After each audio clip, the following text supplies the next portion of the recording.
नमस्कार, यो हो न्यूज 24 टेलिभिजन न्यूज 8 मा स्वागत छ।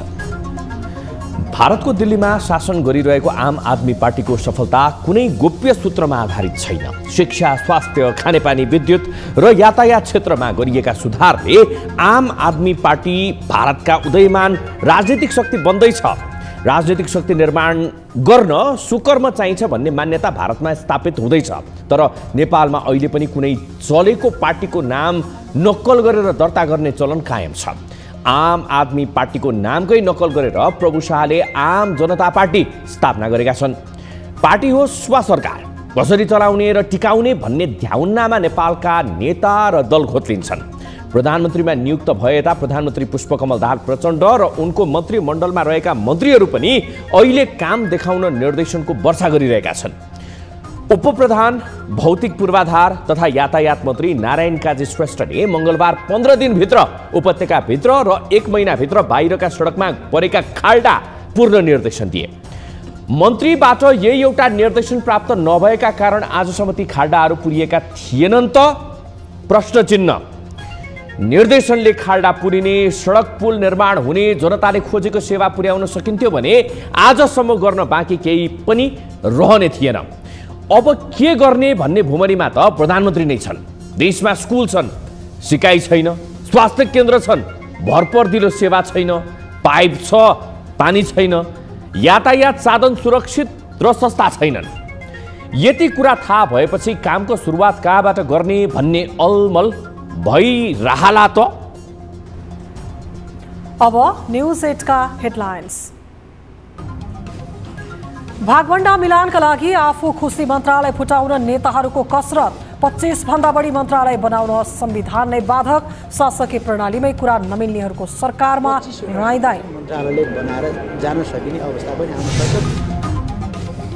एमाले नेतृत्वबाट अपमान भएको भन्दै अलगिएका माधव नेपाल सङ्कटमा। प्रचण्ड नेतृत्वको सरकारमा राजनीतिक स्पेस खोज्ने प्रयास। सत्ता गठबन्धनको आयु लामो नभएको कांग्रेस प्रवक्ता महतको दावी। विमानस्थल सञ्चालनमा आएको 7 महिनामै रोकियो अन्तर्राष्ट्रिय उडान। लुम्बिनीको अन्तर्राष्ट्रिय विमानस्थल बिजनेस विहीन हुँदा ठूला लगानीका व्यवसायीहरू चिन्तित। एयरपोर्टलाई चलाउनको लागि यो प्रयास गर्दिन एकदम जरुरी छ। नेपाल T20 लीग क्रिकेटको बुधबारको खेलमा लुम्बिनी र विराटनगर विजयी। म्याच फिक्सिङ हल्ला मात्रै भएको भन्दै नेपाल क्रिकेट सङ्घ क्याम्पको खण्डन।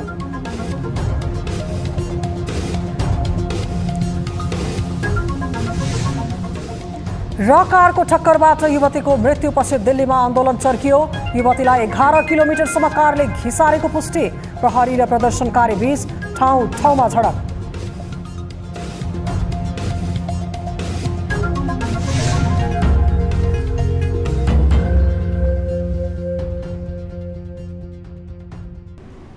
हामी निरन्तर न्यूजमा छौं। सरकारले मन्त्रालय फुटाएर संख्या बढाउने तयारी गरेको भनी पछिल्ला दिनहरूमा चर्चा चलिएको छ। तर यो चर्चाको आधिकारिकता भने पुष्टि भइसकेको छैन। विगतका सरकारले पनि भागभण्डा मिलानका लागि आफू खुसी मन्त्रालय फुटाउने गरेकाले पनि अहिले प्रचण्ड नेतृत्वको सरकारले त्यही आचरण दोहोर्याउने आशंका चुलिएकाले राजनीतिक वृत्तमा मन्त्रालय फुटाउने हल्लाले चर्चा पाएको हो। तर संविधानले नै 25 वटा मन्त्रालय भन्दा बढी बनाउन रोकिदिएकाले यो विषय हल्ला गरे जस्तो सजिलो देखिँदैन। एक रिपोर्ट। संविधानको धारा 76 को उपधारा 9 मा मन्त्री परिषद गठनको व्यवस्था गरिएको छ। यसमा प्रधानमन्त्रीले समावेशी सिद्धान्तलाई अंगीकार गर्दै आफूसहित बढीमा 25 सदस्यीय मन्त्री परिषद गठन गर्न सक्ने उल्लेख छ। यही उपधाराको स्पष्टीकरणमा भनिएको छ, मन्त्री भन्नाले उपप्रधानमन्त्री, मन्त्री, राज्य मन्त्री र सहायक मन्त्रीलाई मानिएको छ।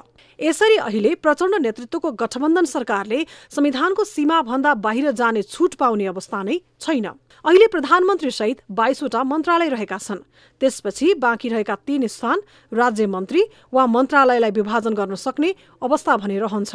तर यसअघि कांग्रेस सभापति समेत रहेका शेरबहादुर देउवाले पनि आफूसहित 21 मन्त्री र 3 राज्य मन्त्री नियुक्त गरेका थिए। संविधानले नै 25 भन्दा बढीको मन्त्री परिषद परिकल्पना नगरेकाले यो विषय चर्चा गरिए जस्तो सजिलो छैन। हुन त यस पहिलेका सरकारले आफू खुसी मन्त्रालयको संख्या परिवर्तन नगरेका भने होइन। भागवण्डा मिलानका लागि यस्ता खेल चलिरहेका हुन्छन्, तर यो प्रवृत्तिलाई राम्रो मान्न भने सकिन्न। अब अहिले धेरैवटा पार्टीहरू सामेल चाहिँ हुने र सबैलाई फेरि अब हामीले क्याबिनेटमा सरकारमा सहभागी गराउनुपर्ने अहिलेको बाध्यन्त स्थिति चाहिँ छ। यसले गर्दाखेरिमा संवैधानिक व्यवस्थाभित्र रहेर त्यहाँभन्दा बाहिर होइन, संवैधानिक व्यवस्थाभित्र होइन। किनकि संविधानले के भन्छ 25वटा भन्ने छ मन्त्री परिषद बनाउने भन्ने छ। 25 जनाको 25 सदस्य भने 25वटासम्म चाहिँ मन्त्रालयले बनाएर जान सकिने अवस्था पनि आउन सक्छ, तर त्यो त्यति राम्रो चाहिँ होइन। गठबन्धन दलहरूका लागि प्रचण्ड नेतृत्वको सरकारमा भागवण्डा पुर्याउन संविधानले दिएको सीमामा रहेर मन्त्रालय फुटाउने काम भने नहोला भन्न सकिन्न, तर कानूनको दायरा बाहिर जाने छुट छँदै छैन। कुनै बेला प्रधानमन्त्रीहरूले आफू खुसी मन्त्री बनाउने र राज्य कोषमाथि निर्मम दोहन गर्ने प्रवृत्ति व्याप्त थियो। नेपाली राजनीतिक इतिहासलाई फर्केर हेर्दा अहिलेसम्म धेरै मन्त्री बनाउनेमा निवर्तमान प्रधानमन्त्री शेरबहादुर देउवादेखि डाक्टर बाबुराम भट्टराई सम्म थिए। त्यसबेला भन्ने गरिन्थ्यो 1 सिट जिते मन्त्री पक्का। यही प्रवृत्तिलाई अन्त्य गर्न संविधानमै 25 सदस्यीय मन्त्री परिषद विस्तार गर्न सक्ने गरी व्यवस्था गरिएको हो। अहिलेका मन्त्रालयलाई फुटाएर संविधानको दायराभित्र मन्त्री नियुक्त गर्न सरकारलाई छुट भए पनि संविधान बाहिर जान सक्ने अवस्था छैन। न्युज 24 टेलिभिजनका लागि राजनीतिक ब्युरो।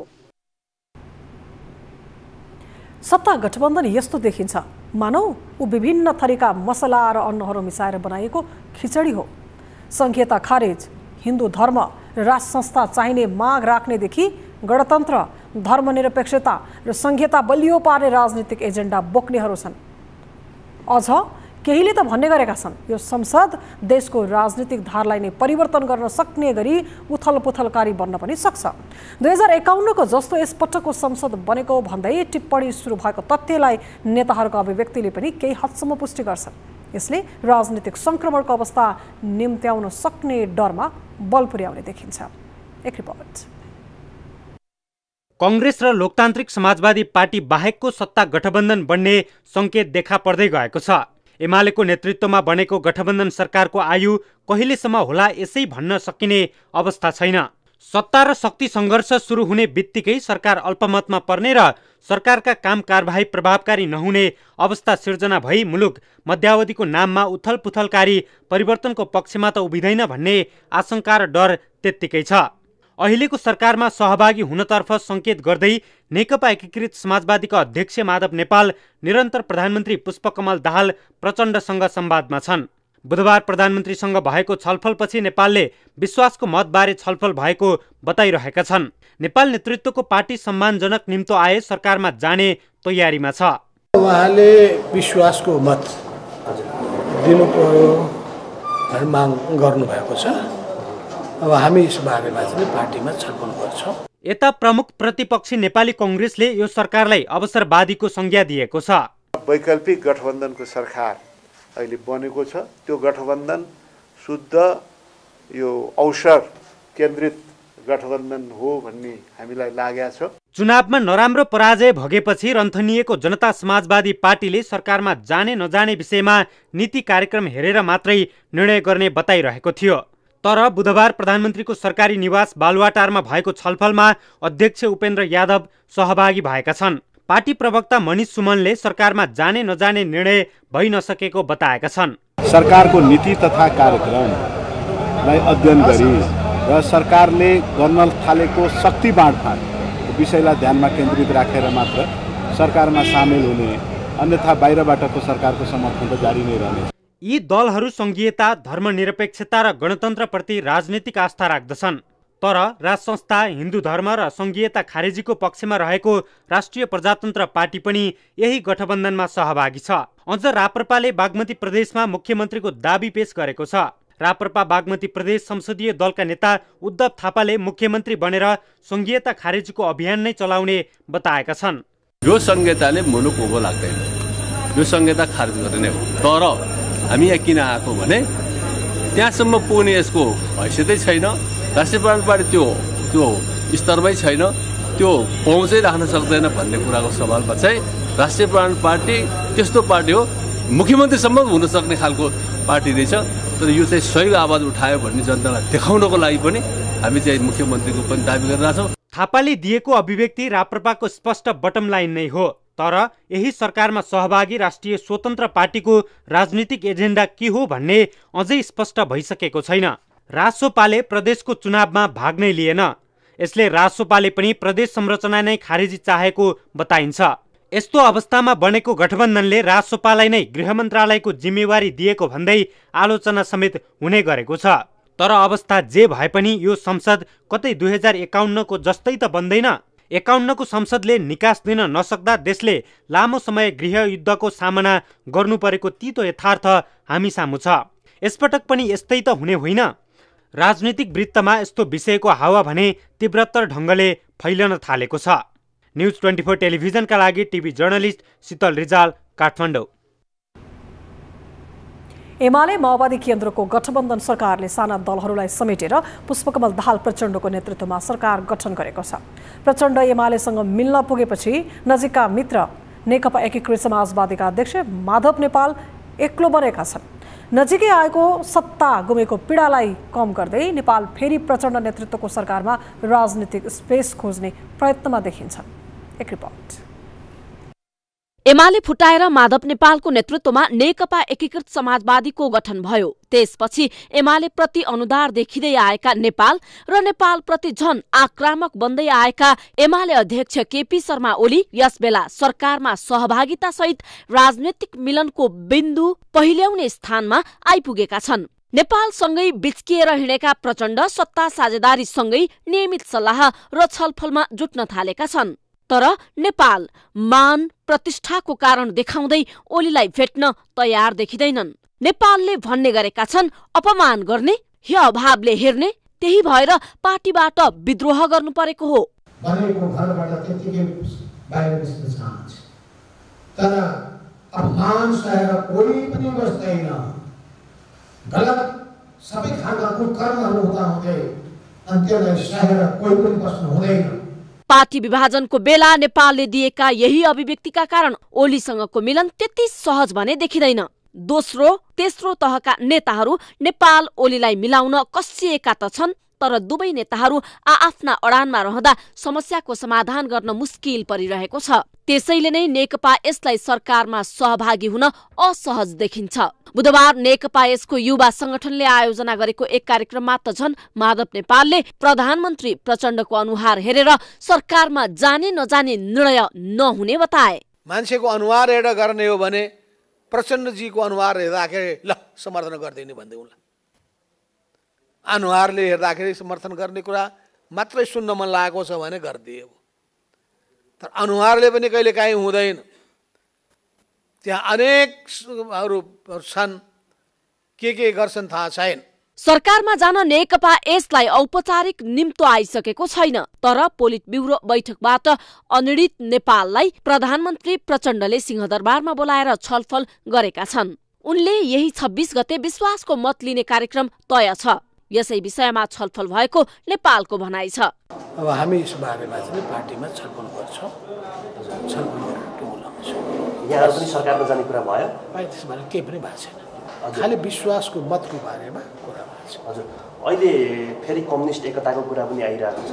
त्यो विषयमा अघि विषयमा हामी प्रवेश गर्दै गयौँ। हजुर, विश्वासको छोटो कुरा समयमा के कुरा हुन सक्छ। प्रचण्ड नेपाल बीचको छलफलले कस्तो रूप धारण गर्ला, यसको छिनोफानो अबको केही दिनमा हुनेछ। नेपालले सचिवालयमा निर्णय गर्ने गरी अधिकार प्रत्यायोजन गरिसकेका कारण पनि प्रचण्ड विश्वासको मतमा आशावादी देखिनु सामान्य हो। तर सरकारमा गठबन्धनले औपचारिक रूपमा निम्तो दिएमा नेपालले आफ्नो पार्टीलाई सरकारमा सामेल गराउने तयारी थालिसकेका छन्। यसैको निरन्तरताको रूपमा बुझ्न सकिन्छ बुधबारको भेटलाई। न्युज 24 टेलिभिजनका लागि राजनीतिक ब्युरो। हामी निरन्तर न्युजमा छौँ। नेपाली कांग्रेसका प्रवक्ता एवं सांसद डाक्टर प्रकाश शरण महतले वर्तमान सत्ता गठबन्धनको आयु लामो नरहेको बताएका छन्। बुधबार पार्टी केन्द्रीय कार्यालय सानेपामा पत्रकार सम्मेलन गरी कांग्रेस प्रवक्ता महतले वर्तमान सत्ता गठबन्धनप्रति पार्टीको धारणा सार्वजनिक गरेका हुन्। वर्तमान गठबन्धनमा राजावादीदेखि गणतन्त्रवादी तथा संघीयता विरोधीदेखि संघीयता पक्षधर रहेकोले यस गठबन्धनको आयु लामो नभएको महतको दावी छ। नेपाली कांग्रेस नेतृत्वको तत्कालीन गठबन्धनले माओवादी केन्द्रका अध्यक्ष एवं वर्तमान प्रधानमन्त्री पुष्पकमल दाहालले नै तोडेको उनले आरोप लगाए। वर्तमान गठबन्धन सरकारलाई अवसर केन्द्रित गठबन्धनको संज्ञा दिएको कांग्रेस प्रवक्ता महतले आउने परिणामप्रति पनि संशय व्यक्त गरेका छन्। साथै उनले जनमतको आधारमा नेतृत्व नहुने परिवेश सृजना भएको भन्दै आगामी दिनमा यसको गम्भीर छलफल हुनुपर्ने बताए। यो जुन अहिले चाहिँ बनेको गठबन्धनको सरकारको जुन विरोधाभासपूर्ण अवस्था छ त्यो बोझबाट नै यो गठबन्धनको आयु छोटिन सक्ने प्रशस्त सम्भावनाहरू पनि हामीले चाहिँ देखिराखेका छौँ। प्रवक्ता महतले आगामी दिनमा नेपाली कांग्रेस सशक्त प्रतिपक्षको रूपमा संसदमा प्रस्तुत हुने प्रतिबद्धता जनाए। पार्टी सभापति देउवाका कारण सरकार गुमेको भन्दै संस्थापन इतर पक्षले लगाएको आरोपको पनि उनले खण्डन गरे। देउवाको विरोध गर्नेहरूले नै कांग्रेसको नेतृत्वमा नै सरकार बन्नुपर्ने र राष्ट्रपति पनि कांग्रेसले नै राख्नुपर्ने माग गरेकोले अहिले अनर्गल प्रचार गर्न नमिल्ने उनको भनाइ छ। विगतमा पार्टी पंक्ति र राष्ट्रिय राजनीतिमा देउवाको विकल्प नदेखेका कांग्रेस पंक्तिलाई पुस 10ले गतिलो झापड हान्यो। कांग्रेसमा देउवालाई देवत्वकरण गर्दा गर्दै अन्तिममा सत्ता फुत्किएको उनीहरूले चालै पाएनन्। नाटकीय रूपमा सत्ता गुमेपछि नेपाली कांग्रेसको संस्थापन पक्षले बुधबार पत्रकारहरूलाई डाकेर पीडा नै पोखे। एक रिपोर्ट। एउटा समय थियो नेपाली कांग्रेसमा देउवा निकटका नेताहरू देउवाकै वरिपरि नेपालको राजनीति घुमिरहने हुंकार गर्थे। निर्वाचन मत परिणामले कांग्रेसलाई ठूलो दल बनाएकाले कांग्रेसकै नेतृत्वमा सरकार बन्ने दाबी उनीहरूको हुन्थ्यो। आन्तरिक तथा बाह्य सबै पक्षलाई मिलाएर लाने, राष्ट्रिय तथा अन्तर्राष्ट्रिय शक्तिहरूलाई सन्तुलनमा राख्न सक्ने क्षमता भएको एकमात्र नेताका रूपमा देउवाको बखान गर्न नेताहरू हिचकिचाउँदैनथे। कांग्रेस संसदीय दलमा देउवाको विरुद्धमा गगनले दिएको उम्मेदवारीको खिसी टिउरी गर्ने उनीहरूले 5 पटकको प्रधानमन्त्री रहिसकेका देउवाको विकल्प नेपाली राजनीतिमा देखेका थिएनन्। नेपाली कांग्रेसका प्रवक्ता तथा देउवाका विश्वासपात्र मानिने डाक्टर प्रकाश शरण महत, नेता ज्ञानेन्द्र बहादुर कार्की, पूर्णबहादुर खड्का लगायत देउवाका यस-म्यानहरू कांग्रेसमा मात्र होइन राष्ट्रिय राजनीतिमै देउवाको जस्तो क्षमता अन्य नेतामा देख्दैनथे। गठबन्धन गरेर अरू दललाई समेत जोडेर हामीले सरकार निर्माण गर्नुपर्छ। त्यसको लागि सबैलाई जोड्न सक्ने परिपक्व राजनीतिक सङ्केतलाई राम्रोसित बुझ्न सक्ने त्यस्तो नेतृत्वको आवश्यकता छ र उहाँ पटक पटक यत्तिकै भएको होइन होला। केही गुणहरू नभइकन पटक पटक प्रधानमन्त्री यत्तिकै कसैले बनाउँदैन।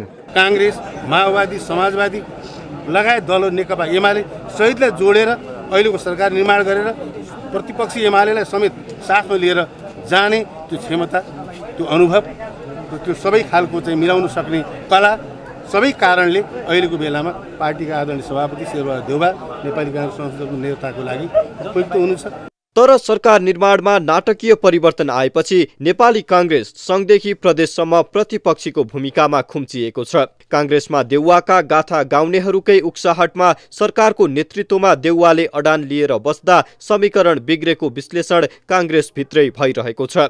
आफ्नो भागमा आएको सत्ता जोगाउन देउवा मात्र होइन पूरा कांग्रेस पंक्ति नै असफल बन्यो। तर यसको मुख्य जिम्मेवारी भने सभापति र दलको नेताको हैसियतले देउवाकै काँधमा आएको छ। देउवाको गुणगान गाएर नथाक्ने नेताहरूको अनुहारको मलिनता भने अहिले हेर्न लायक छ। र सधैँ नेतृत्वबाट सफलता हासिल गर्दा मात्रै हामी त्यसमा वाहवाही गर्ने र कुनै फेरि चाहिँ त्यसमा चाहिँ सफलता हासिल भएन भने फेरि चाहिँ आलोचनामा चाहिँ हामी चाहिँ संलग्न भइहाल्ने, ओहिरिहाल्ने कुरो पनि उपयुक्त होइन।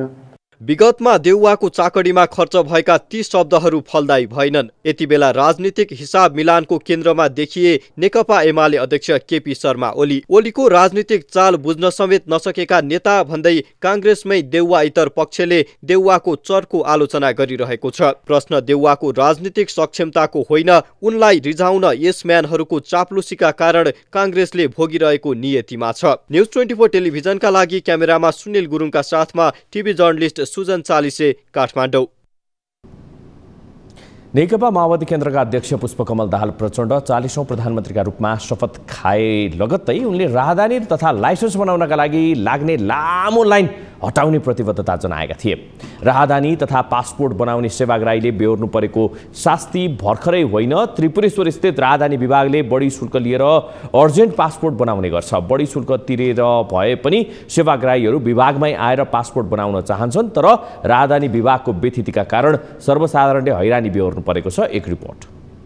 प्रधानमन्त्री पुष्पकमल दाहाल प्रचण्डले प्रधानमन्त्री तथा मन्त्री परिषदको कार्यालयमा पदभार ग्रहण गरे लगत्तै पासपोर्ट र लाइसेन्स वितरणका लागि हुने भिड हटाउने गरी काम गर्न मातहत मन्त्रालय र सचिवहरूलाई निर्देशन दिए। प्रधानमन्त्रीको निर्देशनपछि पनि राहदानी विभागमा भएको लाइन हट्न सकेन।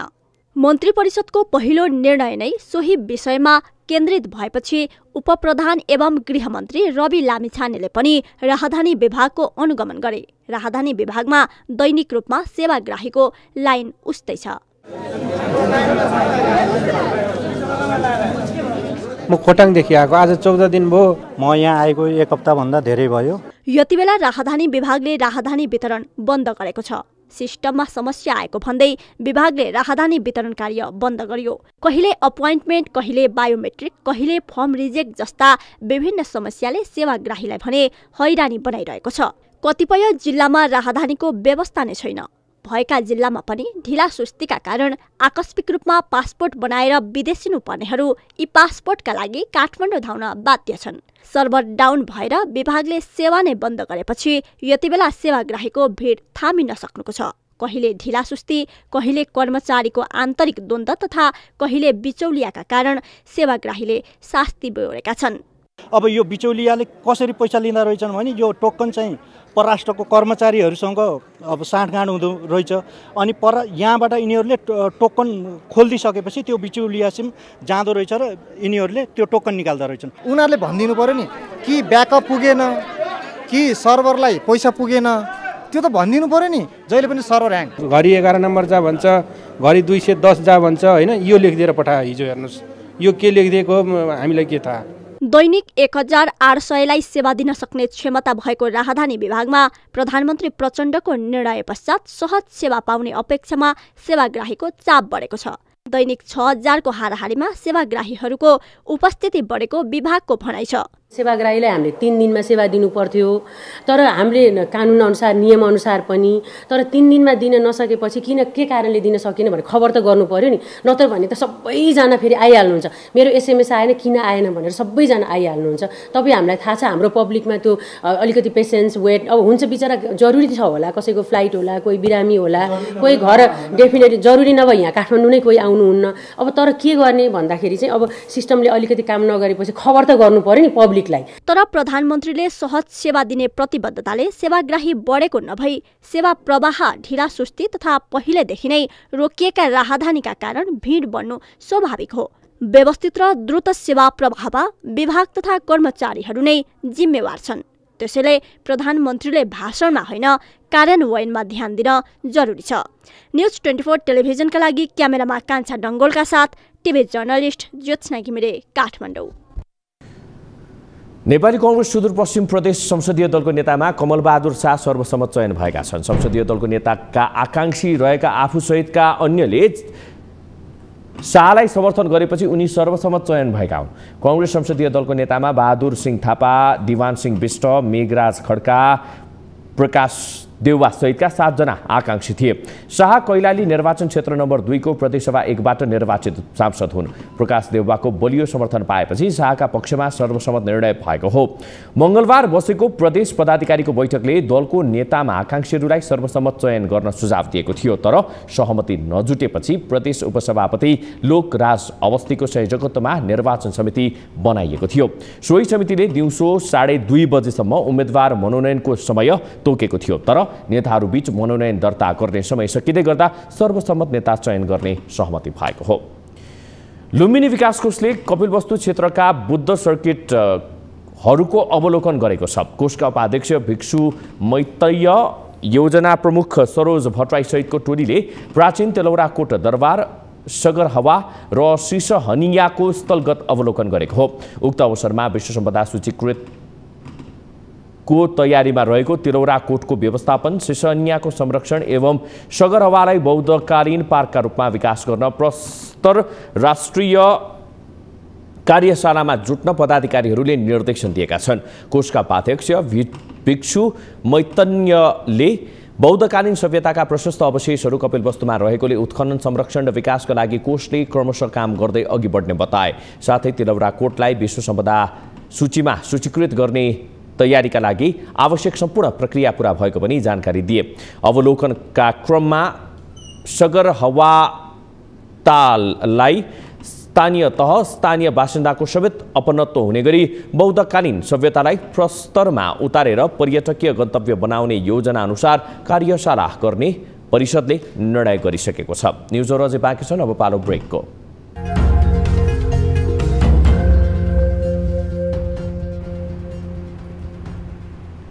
हामी निरन्तर न्युजमा छौं। ठेकेदारको लापरवाहीका कारण वर्षौंदेखि पुलबाट वारपार गर्ने सुस्तावासीको सपना पूरा हुन सकेको छैन। 2074 सालमा नै झोलुङ्गी पुलको निर्माण गर्न जिम्मा पाएको ठेकेदार कम्पनीको व्यवस्थाका कारण भारतको सीमावर्ती नेपाली गाउँ सुस्ताका बासिन्दा डुङ्गाबाटै वारपार गर्न बाध्य छन्। एक रिपोर्ट। भारतीय यातना खेप्दै डुङ्गाबाट सुस्ता र पक्ली हावा गाउँ यात्रा गर्दै आएका सुस्तावासीको समस्या समाधान गर्न सरकारले एसियाकै दोस्रो ठूलो झोलुङ्गे पुलको आयोजना तयार गरेको थियो। त्रिशुली आश्रय जेबी कन्स्ट्रक्सन कम्पनीले 2074 सालमा 29 महिनामा सम्पन्न गर्ने गरी 27 करोड रुपैयाँमा ठेक्का पाएको थियो। तर सम्झौता भएको 5 वर्षसम्म कम्पनीले पिल्लर ठड्याउने र तार तान्ने काम समेत गरेको छैन। पुल निर्माण नहुँदा नारायणी नदी गण्डकले घेरिएको सुस्ता भूमिबाट आफ्नै ओडा एवं गाउँपालिका र त्रिवेणी बजार आउन जोखिमपूर्ण डुङ्गा यात्रा गर्नुपर्ने बाध्यता छ। नदीमा आउने बाढीले विद्यार्थी, गर्भवती महिला तथा वृद्ध वृद्धाहरूलाई कठिनाइ हुने गरेको छ। पुल नहुँदाखेरि तपाईँको त्यहाँका विद्यार्थीहरू पढ्नको लागि समस्या परिरहेको छ। तपाईँको त्यहाँ मान्छे कोही बिरामी पर्दा इमर्जेन्सी केसहरू डेलिभरी सर्पको टोकाइबाट त्यो जुन उपचार पाउने हो त्यो समयमा उपचार पनि नपाउँदा मान्छे त्यहाँ कोही कति मान्छे मरेको पनि अवस्था हुन्छ। र हामी त्यो अहिले त तपाईँको साधारण त्यो मौसमले गर्दाखेरि पानीको बहावले गर्दाखेरि हामी चाहे भने डुङ्गाको व्यवस्थापन गरे भने लगभग 1 घण्टाभित्र हामीहरू बारी आएर हाम्रो त्यो 2 वर्षमा सक्नुपर्ने उक्त आयोजना 5 वर्ष बढी समय गुज्रिँदा 70% मात्रै काम सम्पन्न भएको छ। ठेकेदार कम्पनीले कहिले जनशक्ति अभाव त कहिले पानीको उच्च बहाव र सरसामान नपाएको बहाना बनाउँदै काममा ढिलासुस्ती गर्दै आएको छ। पुल निर्माणमा ढिलासुस्ती भएपछि छिटो छरितो सम्पन्न गराउन पछिल्लो समय जनप्रतिनिधिहरूले चासो देखाएका छन्। प्रतिनिधि तथा प्रदेशसभा सदस्यहरूले पुलको नियमित निरीक्षण गर्ने र आइपर्ने समस्याहरूको समाधान गर्दै पुल निर्माणको कार्य छिटो सम्पन्न गराउन ठेकेदार कम्पनीलाई ताकेता गरेका छन्। नेपाल र नेपालसँग जोड्न नै गाह्रो भइरहेको छ। त्यो बाढीको बेलामा सबभन्दा महिलाको लागि पीडा पर्दो रहेछ, त्यतिखेर मान्छे बिरामी भएर पीडा पर्दो रहेछ। यो पुलको लागि तुरन्त हामीले चाहिँ यो सालभरिमा नै हामी निर्माण सम्पन्न गराउनु पर्छ उनले पनि भने हुन्छ सन्तोषजी, म केन्द्रबाट प्रयास गर्छौँ र तपाईँ प्रदेशबाट गर्नु होला, र हामी यो 1 सालभित्र नै यो पुल हामी सम्पन्न गराउँछौँ। सुस्ता पुग्न एकमात्र नेपाली बाटो जोखिमपूर्ण डुङ्गा यात्रा हो। सुस्ता भूमि पुग्न नदीमा करिब 2.5 किलोमिटरको दूरी डुङ्गाबाटै तय गर्नुपर्दछ। नदी वारपार गर्न बाढीको समयमा 1 घण्टा र सुक्खा याममा आधा घण्टा बढी समय लाग्ने गर्दछ। वर्षाका बेला उच्च बाढीका कारण नदीमा डुङ्गा चलाइँदैन। त्यसबेला वैकल्पिक बाटोको रूपमा भारतको बिहार हुँदै आवत जावत गर्ने र भारतीय पक्षको दुर्व्यवहार सहनुपर्ने सुस्तावासीको बाध्यता रहन्छ। 300 घर दूरी रहेको सुस्तामा खास गरी विपन्न परिवारका समुदायहरूको बसोबास रहेको छ। न्युज 24 टेलिभिजनका लागि नवलपरासीबाट टिभी जर्नलिस्ट नारायण सुवेदीको रिपोर्ट। बर्दियाको भारतीय सीमासँग जोडिएका स्थानहरूमा विभिन्न चेकपोस्टहरू छन्। चेकपोस्टहरूमा सशस्त्र प्रहरी बल सीमा सुरक्षार्थ खटिएका छन्। तर भारतसँग सीमा जोडिएको गुलरिया नगरपालिका 9 स्थित टेपरी बोर्डर सुरक्षा पोस्ट विगत 6 महिनादेखि रिक्त छ। एक रिपोर्ट। नेपाल भारत सीमासँग जोडिएको बर्दियाको गुलरिया नगरपालिका वडा नम्बर 9 को टेपारी गाउँ 3 तिरबाट भारतले घेरिएको छ। भारतीय घेरामा गाउँका स्थानीयले सुरक्षाको माग राखेपछि बार बर्दिया नगरपालिकाले झण्डै 10 लाख लगानी गरेर सशस्त्र प्रहरीका लागि सुरक्षा पोस्ट स्थापना गरेको थियो। पोस्ट स्थापना भएको केही समय सशस्त्र प्रहरीहरू पोस्टमा पनि बसे। त्यसपछि भने सबै सुरक्षाकर्मीहरू माथिको आदेश भन्दै त्यहाँबाट हिँडे। नगरपालिकाले निर्माण गरेको यो पोस्ट अहिले जीर्ण बन्दै गइरहेको छ। हाम्रो लागि त यहाँ आवश्यक छ, यहाँ बस्न पर्छ। यहाँको चाहिँ चौकी हामीलाई सीमा सुरक्षा बल भएपछि हामीलाई धेरै किसिमको चाहिँ फाइदाहरू हुन्छ। यहाँ धेरै किसिमको चाहिँ रोकथाम हुन्छ।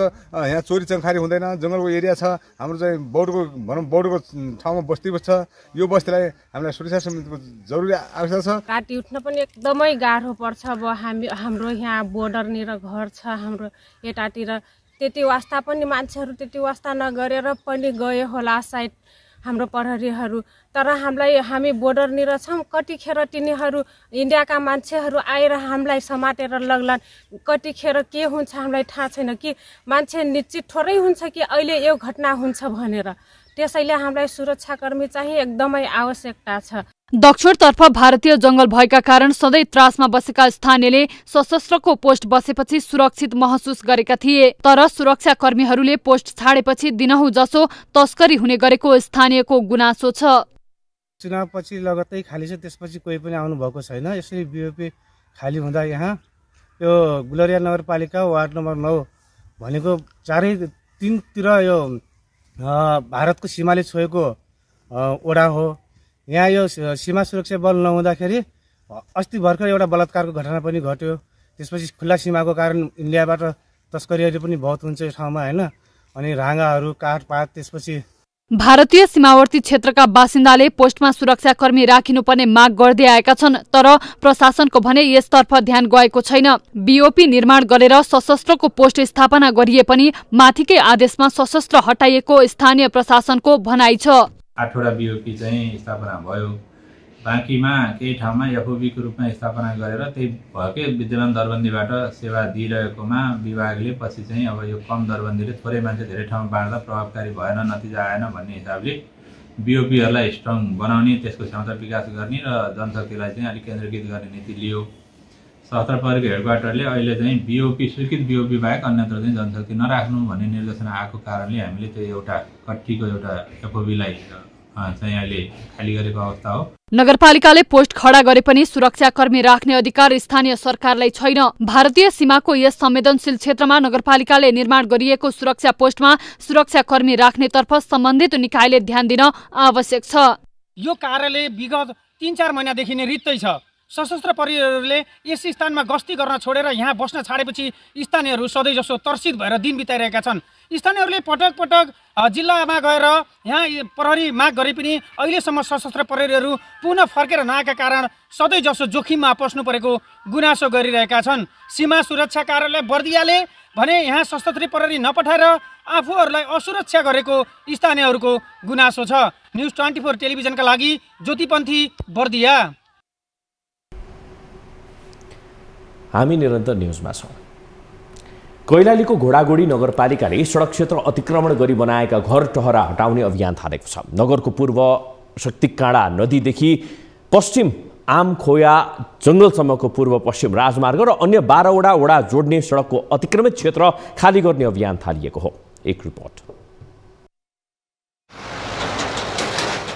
कैलालीको घोडाघोडी नगरपालिका क्षेत्रमा रहेका विभिन्न सडकहरूको जग्गा अतिक्रमण गरी बनाइएका संरचना हटाउने अभियान शुरू भएको छ। सडक नै साघुरो हुने गरी व्यक्तिले पक्की तथा कच्ची संरचना बनाउँदा दुर्घटना बढेको भन्दै नगरपालिकाले संरचना हटाउन थालेको हो। घोडाघोडी नगरपालिकाले यसअघि सडकको अतिक्रमित क्षेत्र खाली गर्न पहिलो पटक भदौ 5 मा 35 दिने, दोस्रो पटक असोज 28 मा 15 दिने र पछिल्लो पटक पुस 11 गते सार्वजनिक सूचना जारी गरेको थियो। अहिले भने नगरपालिकाले डोजर लगाएरै सडक खाली गरिरहेको छ। नगरपालिकाको यस अभियानलाई स्थानीयले स्वागत गरेका छन्। अब यो पुरै जति हो काम गर्न पर्ने हाम्रो यो नगरपालिकाको क्षेत्राधिकारभित्र र यो भूगोलभित्र जति हो त्यो सबैलाई गरिदियो भने न्यायचित होला। आधा ठाउँ गर्ने आधा ठाउँ नगर्ने भए फेरि विवाद होला र यसले जति लिनुपर्ने हो त्यसले पुरै लियो भने राम्रो होला। पूर्व पश्चिम राजमार्गमा एकदम चाहिँ हाम्रो यो घोडाघोडी नगरपालिकामा खोका छाप्राहरू एकदम पहिलेदेखि नै एकदम रोडमा एकदम जोखिम अवस्थामा छन्, तिनी हटाउनु एकदम जरुरी छ। नगरका थुप्रै स्थानमा सडक अतिक्रमण गरी घर बनाइएका कारण दुर्घटनाको जोखिम बढेको छ। दुर्घटना बढ्दै गएका कारण अतिक्रमित संरचना हटाउने अभियान नै सञ्चालन गर्नु परेको नगरपालिकाले जनाएको छ। पालिकाले सडक खाली गर्दा विस्थापित भएकाहरूलाई कुनै व्यवस्था गर्न नसक्ने तर जनताले पाउने अनुदानका कार्यक्रममा उनीहरूलाई सहभागी गराउने जनाएको छ।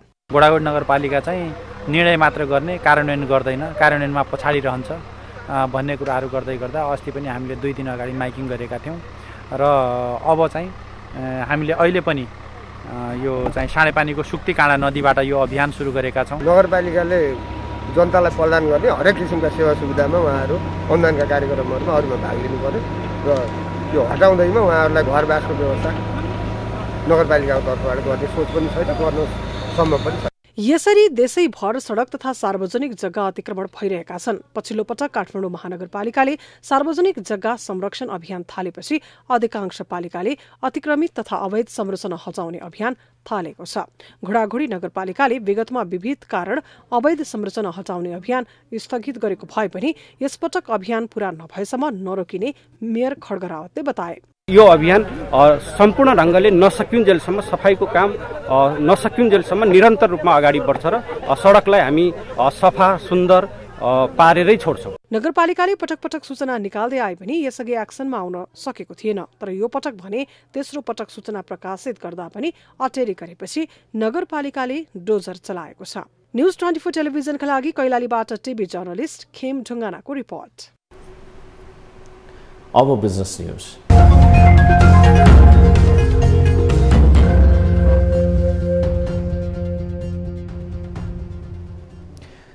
जेठ 2 गते भैरवास्थित गौतम बुद्ध अन्तर्राष्ट्रिय विमानस्थल उद्घाटन र अन्तर्राष्ट्रिय उडान सुरु हुँदा निजी क्षेत्र खुसी थियो। विमानस्थललाई लक्षित गरेर अरबौं लगानी गरेका व्यवसायीको खुसी पछिल्लो समय निराशामा बदलिँदै गएको छ। विमानस्थल सञ्चालनमा आएको 7 महिनामै अन्तर्राष्ट्रिय उडान रोकिएपछि अहिले यस क्षेत्रका व्यवसायी चिन्तित छन्। खराब मौसमले भिजिबिलिटी नपुगेको भन्दै यहाँबाट उडान गर्दै आएका 2 वायु सेवा कम्पनीले सेवा रोकेका छन्। एक रिपोर्ट।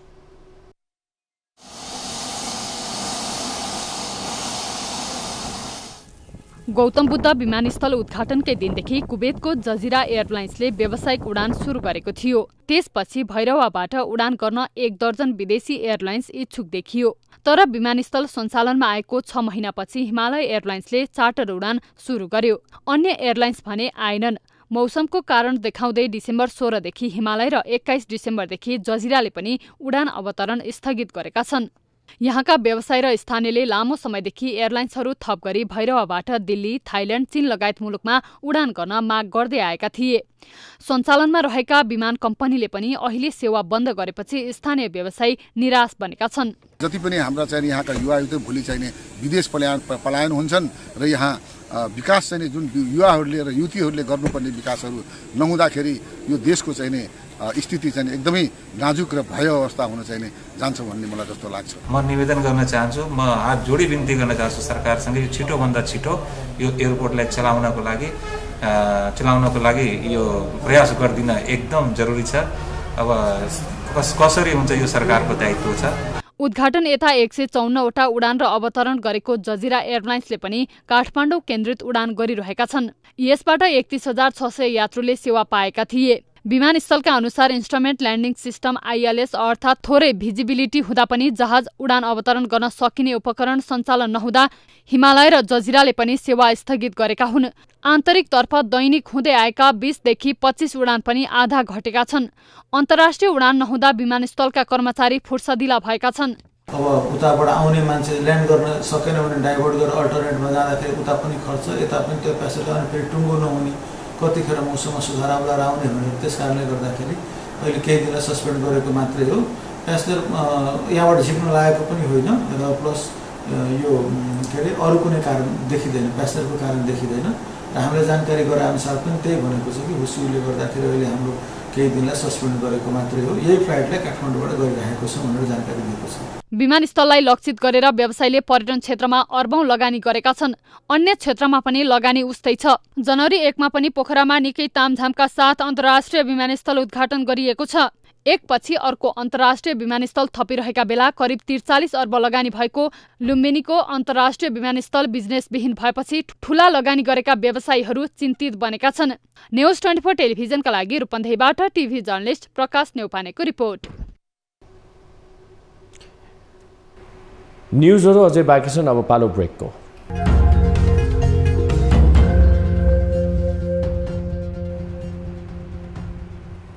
हामी निरन्तर न्युजमा छौँ। अब स्पोर्ट्स न्युज।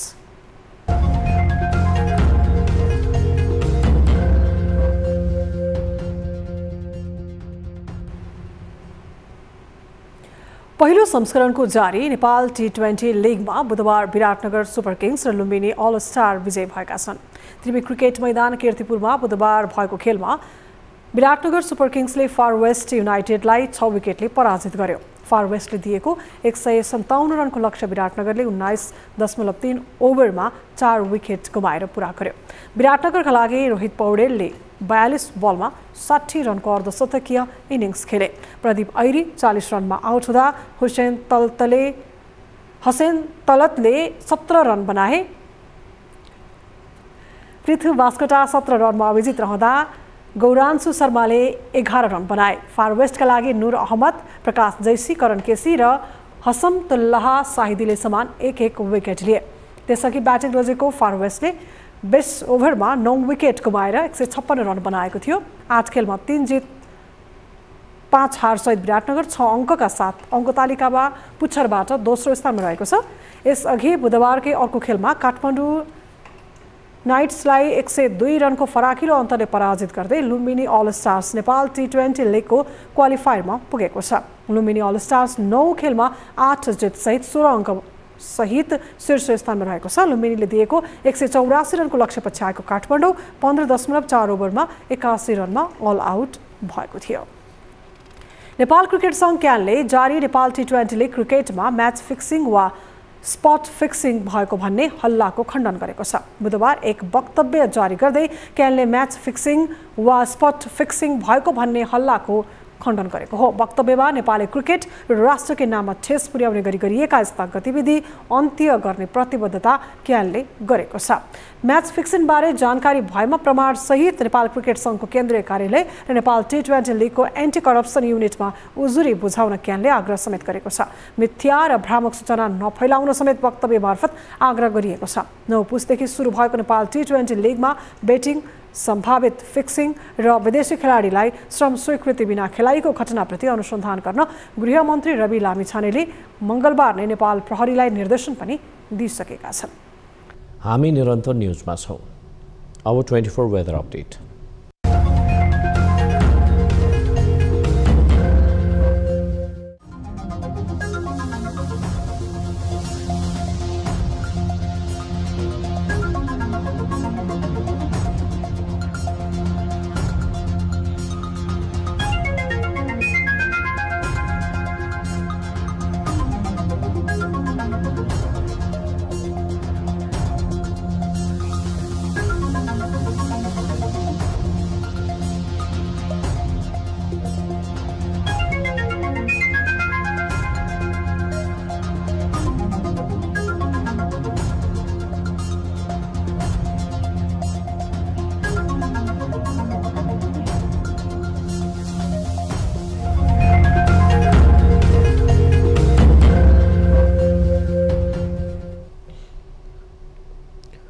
अब न्युज 8 को अन्त्यमा पुनः हेडलाइन्स। भागबण्डा मिलानका लागि आफू खुसी मन्त्रालय फुटाउन नेताहरूको कसरत। 25 भन्दा बढी मन्त्रालय बनाउन संविधान नै बाधक। शासकीय प्रणालीमै कुरा नमिल्नेहरूको सरकारमा राई दाइ। 25 वटासम्म चाहिँ मन्त्रालय बनाएर जान सकिने अवस्था पनि आउन सक्छ। एमाले नेतृत्वबाट अपमान भएको भन्दै अलगिएका माधव नेपाल सङ्कटमा। प्रचण्ड नेतृत्वको सरकारमा राजनैतिक स्पेस खोज्ने प्रयास। सत्ता गठबन्धनको आयु लामो नभएको काङ्ग्रेस प्रवक्ता महतको दाबी।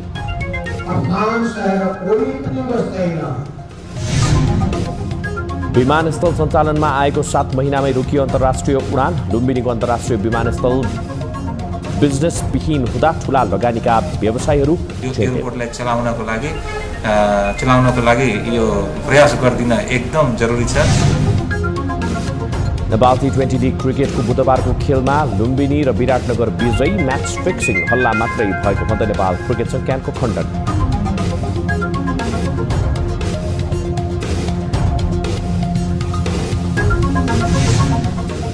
र कारको ठक्करबाट युवतीको मृत्युपछि दिल्लीमा आन्दोलन चर्कियो। युवतीलाई 11 किलोमिटरसम्म कारले घिसारेको पुष्टि।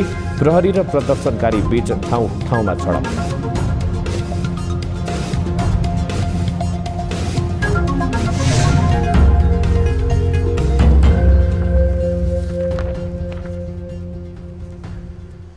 न्युज 8 अहिलेलाई यति नै। जाँदा जाँदै ताली रगारीका लागि हामीले सोधेको प्रश्न। प्रधानमन्त्री र उपप्रधानमन्त्रीहरूले एकपछि अर्को गर्दै कर्मचारीहरूमाथि निर्देशनको वर्षा गरिरहेका छन्। निर्देशन मात्रैले सरकारी सेवा प्रवाहको गुणस्तर सुध्रिन्छ भन्ने तालीमा सुध्रिँदैन भन्नेले गाडीमा भोट गर्नुहोला। हाम्रो पात्रको एपमा गएर ताली रगारीका लागि भोट गर्न सक्नुहुनेछ।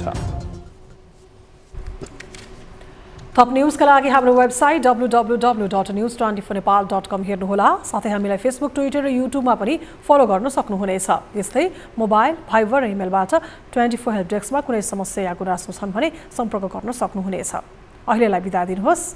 हामी निरन्तर न्युजमा छौँ। नमस्ते।